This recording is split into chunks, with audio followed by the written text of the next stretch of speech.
हम सेवा करने ही राजनीति में आए हैं। एक दो दिन की रिहर्सल नहीं, एक दो साल का कोर्स नहीं, बल्कि ये सेवा एक महायज्ञ है जो जीवन की आखिरी सांस तक अनावरत चलते रहना चाहिए। साथियों, अभी शिवरात्रि आने वाली है। पूरे देश से लोग काशी आएंगे।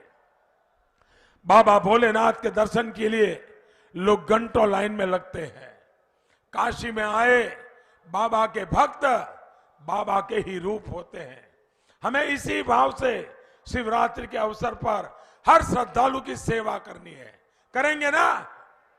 हर श्रद्धालु की सेवा करेंगे ना?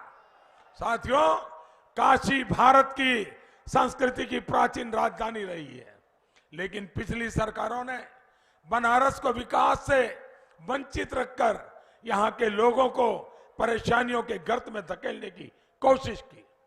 इनका पाप इतना ही नहीं था, इन गौर परिवारवादियों ने यही धारणा बना रखी थी कि बनारस बदहाल रहा है, बनारस ऐसे ही बदहाल रहेगा। लेकिन महादेव के आशीर्वाद से आज बनारस बदल रहा है। आज काशी विश्वनाथ धाम, काशी और देश की गरिमा के अनुरूप हमारी पहचान की भव्य झांकी बनकर खड़ा है। कितने समय बाद बाबा का धाम और मां गंगा फिर से एक बार जुड़े हैं।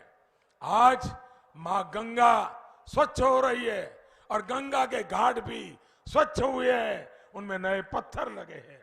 मुझे खुशी होती है जब लोग ये कहते हैं कि एयरपोर्ट से शहर अब जल्दी पहुंच जाते हैं। लोग जब बहुत गौरव के साथ बनारस में हो रहे सुंदरीकरण के कार्यों की तस्वीरें सोशल मीडिया पर डालते हैं तो मुझे भी अच्छा लगता है। अब बनारस के पास नया हाईवे भी है, रिंग रोड भी है और रुद्राक्ष जैसे आधुनिक केंद्र भी है। भाइयों बहनों, जब ये गौर परिवारवादी सरकार में थे तो यूपी के विकास के लिए, गरीबों के लिए हम जो भी काम लेकर आते थे उसमें ये अड़ंगा लगा देते थे। लेकिन बीते 5 साल में डबल इंजन की सरकार ने यूपी के विकास की पूरी ईमानदारी से कोशिश की है। आज यूपी की जनता इस बात को समझ रही है, यूपी में हुए विकास कार्यों को देख रही है। लेकिन मैं चाहता हूं आप सभी भाजपा के कार्यकर्ता लोगों को इन कार्यों के बारे में निरंतर जागरूक करते रहें। स्वास्थ्य के क्षेत्र में हमने जो काम किया है वो यूपी में मेडिकल कॉलेजों की संख्या से पता चलता है। 2017 से पहले यूपी में प्राइवेट और सरकारी मिलाकर कुल 33 मेडिकल कॉलेज थी। आज यूपी में प्राइवेट और सरकारी मेडिकल कॉलेजों की संख्या 65 हो गई, करीब करीब डबल। ये है भाजपा सरकार के काम करने की रफ्तार। 2017 से पहले जो सरकार थी उसने अपने 5 साल में यूपी के शहरों में 40,000 से भी कम, पूरे उत्तर प्रदेश की बात बता रहा हूं, 40,000 से कम घर बनाए थे। जबकि भाजपा की सरकार ने अपने 5 साल में यूपी के शहरों में करीब करीब 10 लाख घर बनवाए हैं। आप मुझे बताइए, कोई मुकाबला है क्या इन दोनों के बीच में? और साथियों, जब तक इनकी सरकार थी इन्होंने गरीबों का मकान बनने से रोकने के लिए हर संभव कोशिश की थी। बनारस में इनकी सरकार के 5 सालों में 1,500 से भी कम घर बनवाए थे, 1,500 से कम। जब आपके एक वोट ने परिवारवादियों को इनके आलीशान महलों में भेज दिया, जब आपने भाजपा सरकार को प्रचंड बहुमत से जिताया तो स्थितियां बदलनी शुरू हुई। योगी जी की सरकार में बनारस में 24,000 से ज्यादा गरीब परिवारों को उनका पक्का घर मिला है। साथियों, हमारी भाजपा सरकार ने सौभाग्य योजना के तहत यूपी के करीब करीब 1 करोड़ घरों में बिजली का मुफ्त कनेक्शन दिया है। कोरोना का इस काल में भाजपा सरकार 15 करोड़ गरीबों को मुफ्त अनाज सुनिश्चित करा रही है। इसमें भी 9 करोड़ पिछड़ा वर्ग के हैं, 3 करोड़ दलित है और 3 करोड़ सामान्य वर्ग के हैं। यूपी के 2 करोड़ 60 लाख से ज्यादा किसानों को पीएम किसान सम्मान निधि का 43,000 करोड़ रुपए का सीधा पैसा उनके बैंक खाते में मिला है। मेरे कार्यकर्ता साथियों, गंगा जी की सफाई को लेकर जितना भाजपा सरकार ने किया है उतना पहले कभी नहीं किया गया। यूपी में करीब करीब 11,000 करोड़ रुपए की लागत से 53 परियोजनाओं पर काम हुआ है। यहां रामनगर में, रमना में सीवेज ट्रीटमेंट प्लांट काम शुरू करना हम शुरू कर चुके हैं। बनारस में गंगा जी में गिरने वाले 80 से ज्यादा नालों का पानी अब पहले ट्रीटमेंट के लिए जा रहा है। ऐसे अनगिनत काम जो मैं गिनाने लगूं तो शायद कई दिन निकल जाएंगे। मेरा आग्रह यही है कि आप सरकार के कार्यों को ज्यादा से ज्यादा लोगों तक पहुंचाते रहें। साथियों, आपके प्रयास देश की एक और मदद करेंगे। आपने इस बार लाल किले से सुना होगा, मैंने लाभार्थी योजना के सैचुरेशन की बात की है।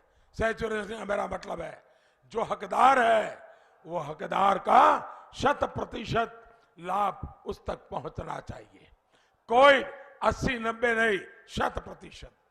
100% लाभार्थियों तक पहुंचने का मतलब होता है गरीब कल्याण के लाभ की योजनाओं से कोई छूटे नहीं। 100% लाभार्थियों तक पहुंचने का मतलब है समाज की आखिरी पंक्ति में जो आखिरी व्यक्ति खड़ा है उस तक सरकार खुद पहुंचकर उसे योजना का लाभ दे। और जब ऐसा होगा तो न तुष्टीकरण की कोई संभावना बचेगी और ही किसी भेदभाव की कोई संभावना बचेगी। इस काम में भाजपा के कार्यकर्ता की बहुत बड़ी भूमिका है। साथियों, हमारे लिए बनारस जैसे हर तीर्थ स्थल का विकास आस्था के साथ साथ अवसरों का विकास भी है। बनारस हो, अयोध्या हो, प्रयागराज हो, जब यहां विकास होता है तो अपने आप अपने साथ पर्यटन की अनेक संभावनाएं लाता है। इससे स्थानीय युवाओं को रोजगार मिलता है। लेकिन जो अपराध को उद्योग मानते हैं वो आस्था से जुड़े विकास कार्यों और उससे बनी जो नई संभावनाओं को भी वो हमेशा सांप्रदायिक चश्मे से देखते हैं। भाइयों और बहनों, काशी तो अविनाशी कही जाती है और काशी के लोग जब भी विश्वनाथ धाम परियोजना को लेकर गर्व का अनुभव कर रहे थे तो उस समय हमने एक और अनुभव किया। हम सभी ने देखा कि भारत की राजनीति में कुछ लोग किस हद तक नीचे गिर गए हैं। मैं किसी की व्यक्तिगत आलोचना करना पसंद नहीं करता और न ही किसी की आलोचना करना चाहता हूं, लेकिन जब सार्वजनिक रूप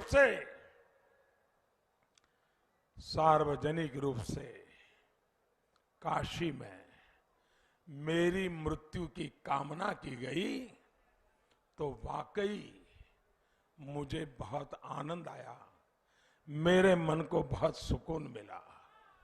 मुझे लगा कि मेरे घोर विरोधी भी ये देख रहे हैं कि काशी के लोगों का मुझ पर कितना स्नेह है। उन लोगों ने तो मेरे मन की मुराद पूरी कर दी। इसका मतलब ये कि मेरी मृत्यु तक न काशी के लोग मुझे छोड़ेंगे और न ही काशी मुझे छोड़ेगी।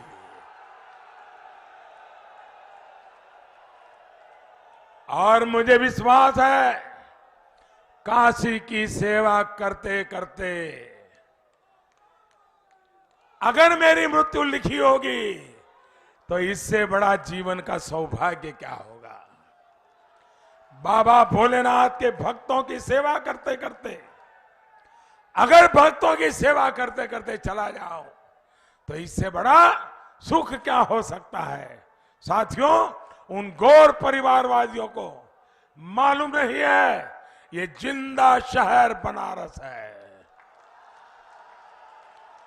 ये बनारस मुक्ति के रास्ते खोलता है और अब बनारस विकास के जिस रास्ते पर चल पड़ा है वो देश के लिए गरीबी से मुक्ति के रास्ते भी खोलेगा, अपराध से मुक्ति के रास्ते खोलेगा। यही मार्ग परिवारवाद में जकड़े भारत के लोकतंत्र को भी मुक्ति का रास्ता दिखाएगा।